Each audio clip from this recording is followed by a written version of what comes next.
ഈ ഒരു biscuit caramel pudding കഴിച്ചാൽ എത്ര വേണേലും കഴിച്ചുകൊണ്ടിരിക്കും. വളരെ സോഫ്റ്റ് ആയിട്ടുള്ളൊരു പുഡിംഗ് നമുക്കൊന്ന് ഉണ്ടാക്കാം. അതിനായി 3 ടേബിൾ സ്പൂൺ പഞ്ചസാര, 1 ടേബിൾ സ്പൂൺ വെള്ളം ഉപയോഗിച്ച് നമുക്കൊന്ന് കാരമലൈസ് ചെയ്തെടുക്കണം.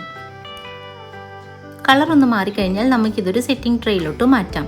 പഞ്ചസാര കാരമലൈസ് ചെയ്യുമ്പോൾ കരിയാതെ ശ്രദ്ധിക്കാനായിട്ട് നോക്കണേ. ഇനി നമുക്ക് ഒരു 10 ആരോ റൂട്ട് ബിസ്ക്കറ്റിലോട്ട് 1/2 കപ്പ് പാൽ ഒഴിച്ചു കൊടുത്തിട്ടുണ്ട്. ഇനി ഇതിലോട്ട് 2 മുട്ട, 1/4 ടീസ്പൂൺ വാനില എസൻസ്, ആവശ്യത്തിന് പഞ്ചസാര, ഞാനിവിടെ 4 ടേബിൾ സ്പൂൺ പഞ്ചസാര ചേർത്ത് കൊടുത്തിട്ടുണ്ട്. ഒരു 10 മിനിറ്റ് ഒന്ന് വെച്ചതിന് ശേഷം നമുക്കൊരു മിക്സിയുടെ ജാറിലോട്ടിട്ട് നന്നായി ഒന്ന് ബ്ലെൻഡ് ചെയ്തെടുക്കാം.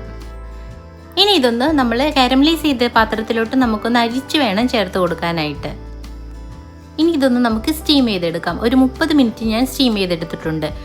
തണുത്തതിന് ശേഷം ഫ്രിഡ്ജിൽ വെച്ച് ഒരു അരമണിക്കൂറിന് ശേഷമാണ് ഞാനിത് ഓപ്പൺ ചെയ്ത് നോക്കിയിട്ടുള്ളത്. നന്നായി സെറ്റായി വന്നിട്ടുണ്ട്.